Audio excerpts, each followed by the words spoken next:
Le deuxième type d'opérateur que nous allons voir maintenant, c'est opérateur de rotation.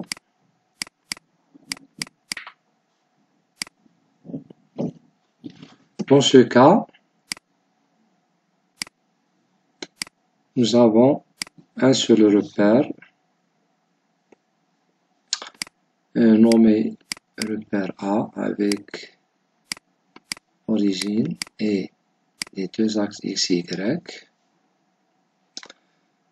Dans ce cas, si nous avons un vecteur défini par le point P1, le point P1 est exprimé dans le repère A. Maintenant, on va effectuer une rotation du point P1 vers le point P2. Comme je vous le montre ici, ce point-là, c'est P2 dans le repère A. Ce vecteur a effectué une rotation θ. Vous constatez que nous travaillons toujours sur un seul repère qui est le repère A. Alors, on peut écrire le point P2 dans le repère A a été obtenu par la rotation R du point P1 dans le même repère A. C'est-à-dire, le vecteur en rouge, qui est le P2, est obtenu en appliquant une certaine rotation à ce vecteur en noir. Cette rotation est définie par la matrice R, qui va être bien sûr fonction de l'angle θ. Mathématiquement, la matrice de rotation R est obtenue de la même manière que nous avons déjà vu avec les transformations de rotation, en utilisant les mêmes mathématiques. Alors on peut dire que seulement l'interprétation qui change. C'est-à-dire les outils mathématiques sont les mêmes, mais l'interprétation aura un autre sens. Dans les transformations de rotation, c'est les repères qui tournaient, mais avec l'opérateur de rotation, c'est le vecteur lui-même qui tourne. C'est-à-dire, comme on le voit ici, c'est le vecteur qui a tourné, mais dans ce que nous avons déjà vu, dans les transformations de rotation, si nous avions un point ou un vecteur P1 dans ce repère qui est A, qu'est-ce que nous avons fait? Nous avons tourné le repère A vers le repère B. En rouge, c'est le repère B. Alors, le point P1 possède des coordonnées suivant le repère A et dans ce cas, on note le P1 par P1 dans le repère A. Mais si on considère les coordonnées de P1 dans le repère B, comme je suis en train d'illustrer ici, alors dans ce cas, nous aurons le point P1 dans le repère B. Donc dans ce cas-là, c'est le vecteur lui-même qui tourne dans le même repère, mais dans ce cas-là, le vecteur ne tourne pas, mais c'est les repères qui tournent. Pour ces deux cas, on utilise toujours les mêmes mathématiques. C'est-à-dire les mêmes matrices de rotation. C'est-à-dire la matrice de rotation ici, R, qui permet le passage de B vers A ou de A vers B, c'est la même chose que cette matrice, c'est-à-dire mathématiquement, elles sont équivalentes. Alors, on reste toujours avec notre cas qui est des opérateurs.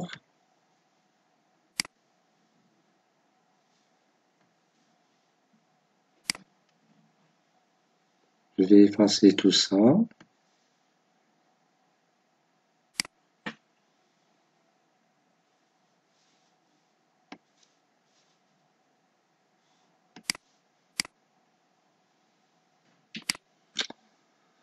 Donc,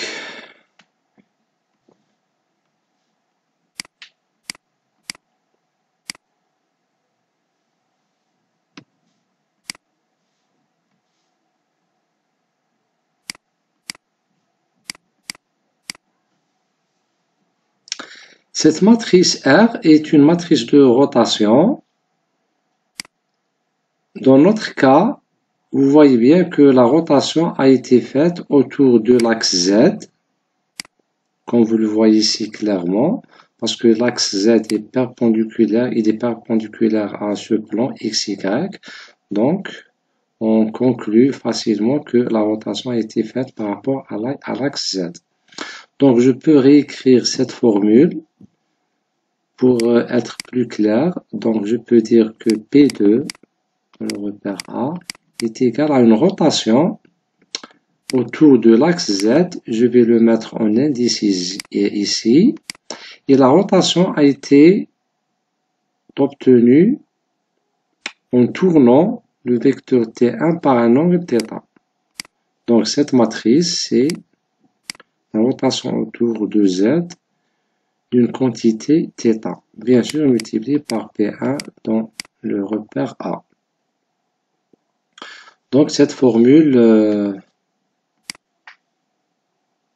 nous donne plus de précision concernant cet opérateur de rotation. Et puisque j'ai dit tout à l'heure que mathématiquement, les rotations de transformation et d'opérateurs sont équivalentes, donc je peux écrire la matrice RZ dans sa forme homogène de la manière suivante. Donc nous avons une rotation autour de Z, donc c'est cos θ, sinus θ, moins sinus θ, cos θ. Ici c'est 0, 0, 1, 0, 0.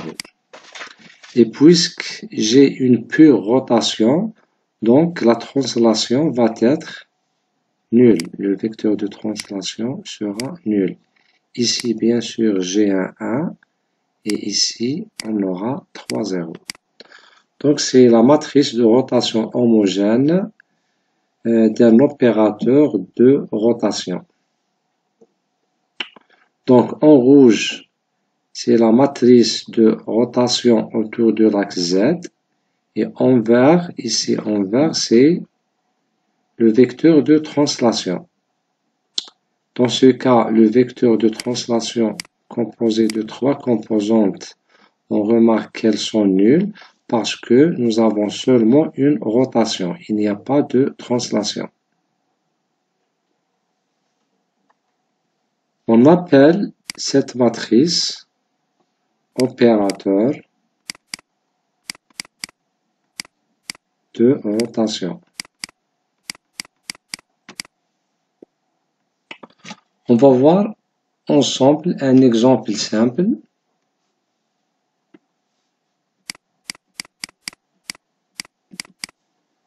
Soit le point suivant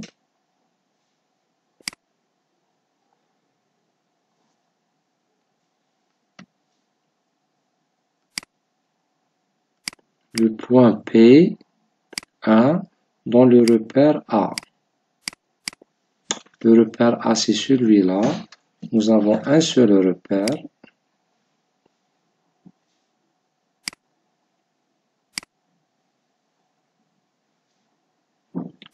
c'est P dans le repère A, le point 1, P1. Je suppose que des vecteurs unitaires sont les suivants.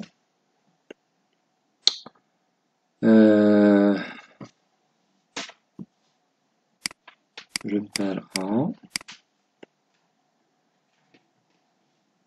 On va supposer que le point P1 ou le vecteur P1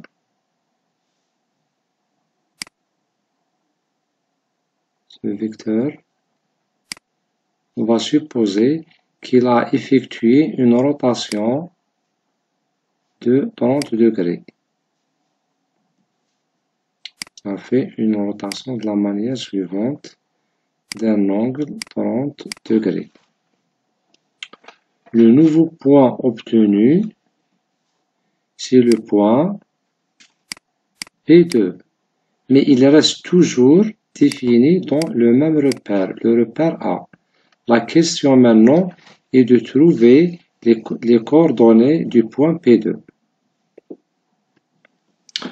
Bien sûr, nous avons de la figure P1 dans le repère A, il est égal. Donc, les composantes de ce point, suivant l'axe des X, nous avons un 0. Suivant l'axe Y, nous avons deux unités, 1, 2. Et suivant l'axe des Z, nous avons un 0. Parce que la troisième composante, elle est perpendiculaire au plan XY et elle est nulle. Alors, pour trouver les composantes du point P2 par rapport à A, on applique la transformation, on applique l'opérateur de rotation du point P1. Donc, P2 dans A sera l'opérateur de rotation autour de l'axe Z de l'angle 30 degrés multiplié par P1 dans A. R, l'opérateur R, Z 30 degrés, il est égal à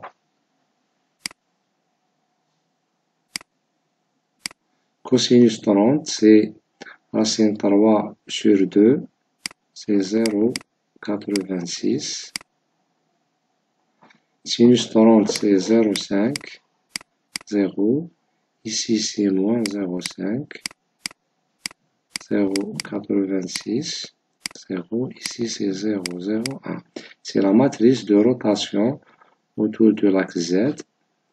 Pas de translation, donc 0, 0, 0. Ici, nous avons 1 et des 0. Donc, les coordonnées du point P2 dans le repère A seront obtenues en multipliant cette matrice par, donc c'est cette matrice, c'est la même matrice ici, on la multiplie par le vecteur 0, 2 et 0.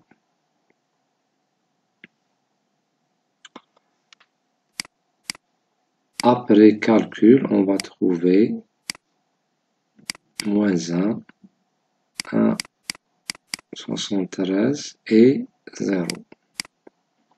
Et vous pouvez le constater sur cette figure. Donc, la composante X, elle est négative. On le voit clairement ici. Donc, c'est moins 1. La composante suivant le Y, elle est positive. C'est 1,73. D'accord? C'est un bon. Mon schéma, il n'est pas assez clair ici. Mais si vous le refaites avec une précision, une bonne précision, vous allez remarquer que ce point va avoir la position 1,73. Donc, en récapitulant, on peut dire que le point 0, 2, 0 a été déplacé par un certain opérateur, le R Z 30 a été déplacé vers la nouvelle position moins 1, 1,73 et 0. Le troisième type d'opérateur qu'il nous reste à définir, c'est l'opérateur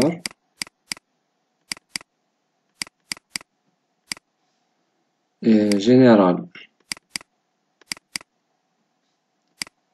Dans ce type d'opérateur, la transformation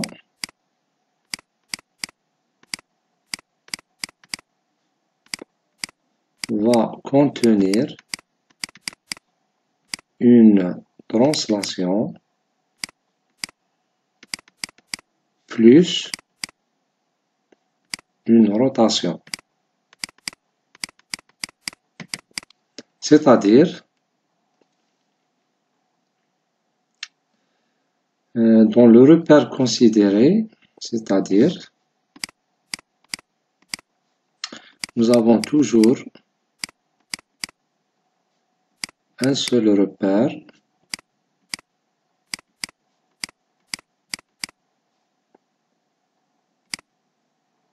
et un point P1 dans le repère A qui va être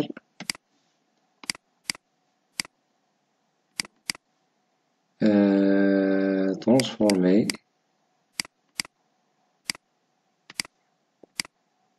en P2 dans le repère A par le biais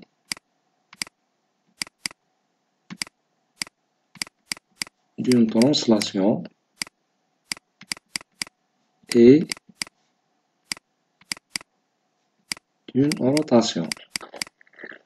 Graphiquement, c'est quoi? Voilà le repère considéré, le repère A. Vous avez un point P1. Ce point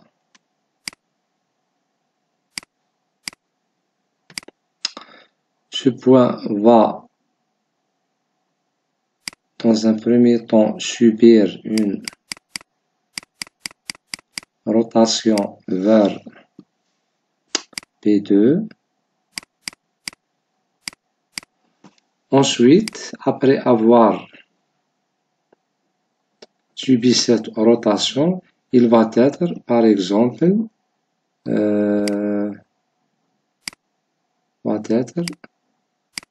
translaté avec cette grandeur, le vecteur de translation Q. C'est-à-dire, vous allez prendre ce vecteur en rouge et le déplacer suivant la direction de Q, ce qui va nous donner ce vecteur. Donc, en le déplaçant suivant le Q, donc il va être ici. Donc, le P2C, c'est un point intermédiaire. Je vais mettre ici P2' et le P2 final sera positionné ici. C'est le P2 dans le repère A. Donc, dans cette transformation générale obtenue par l'opérateur général, c'est le passage du point P1 de cette position à sa nouvelle position ici en bleu. Dans ce cas, on écrit ça mathématiquement par l'expression suivante. P2 dans le repère A, elle est égale à une transformation T dans le même repère, donc pas d'indice, que multiplié par le P1 dans le repère A.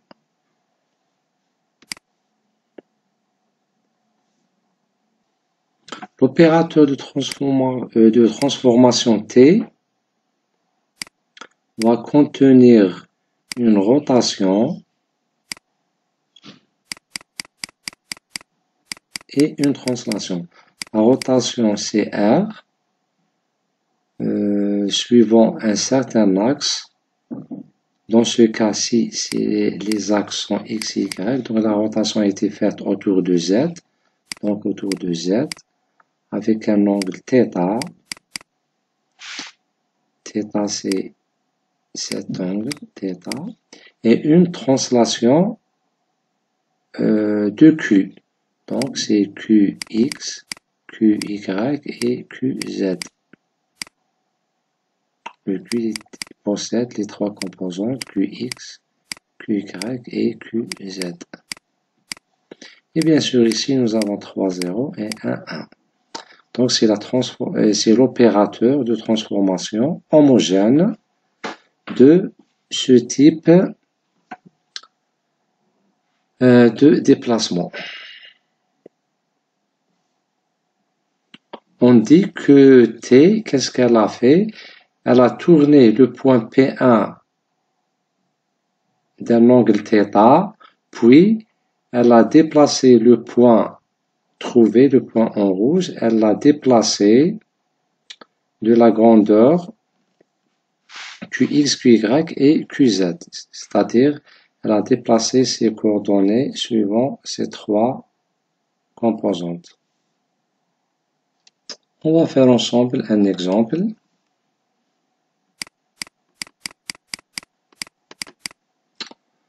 Dans cet exemple,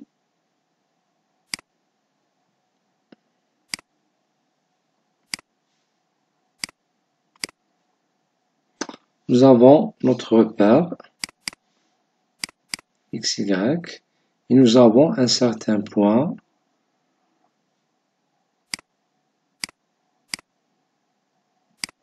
de P1 dans le repère A. Ce point-là, le P1 a comme coordonnées les valeurs suivantes. 3, 7 et 0. Suivant le X, nous avons un 3 et suivant le Y, nous avons un 7. Ce vecteur va subir une rotation de 30 degrés dans cette direction.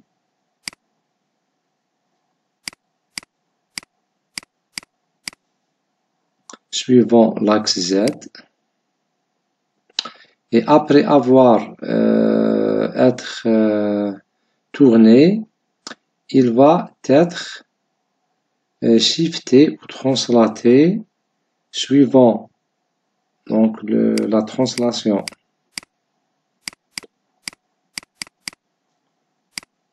va être faite de la manière suivante. Suivant X, il va se déplacer de 5 unités et suivant Y, il va se déplacer par Y 5 unités, par le X 10 unités. Je vais supposer que ce vecteur aura l'allure suivante. Suivant X, il est plus long que suivant Y. Donc, c'est le vecteur de translation Q. Si on peut dire que Q égale à 10, 5 et suivant Z, c'est 0. Alors, ce vecteur obtenu ici, maintenant, il doit être translaté suivant la direction Y. Donc, je vais faire ici une parallèle à ce vecteur en rouge. Et cette parallèle, c'est le vecteur obtenu.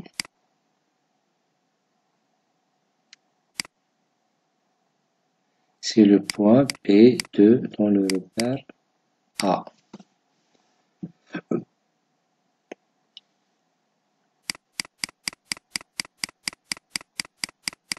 C'est ce vecteur-là.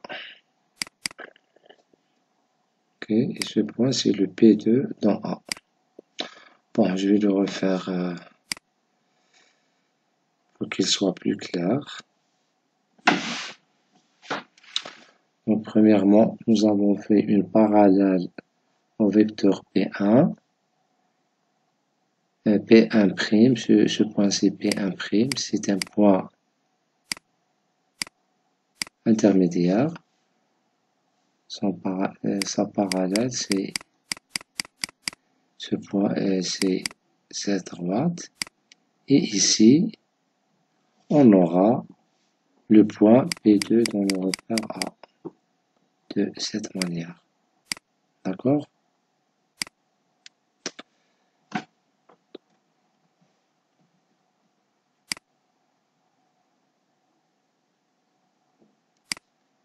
C'est le point, le vecteur P2 dans le repère A.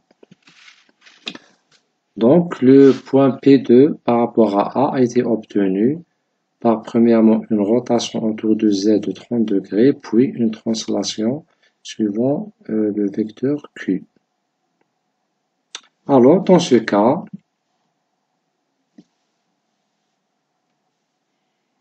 l'opérateur de transformation T va être égal à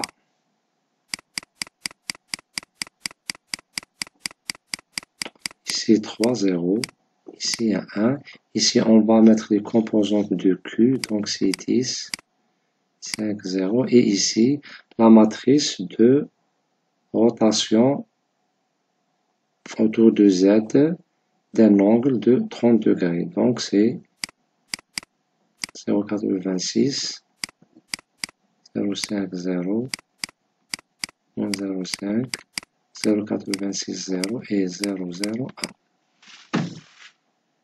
Alors, le P2 dans A va être égal à T multiplié par le point 370. Ce vecteur, c'est le P1 dans A. Après multiplication, on trouve 9,098,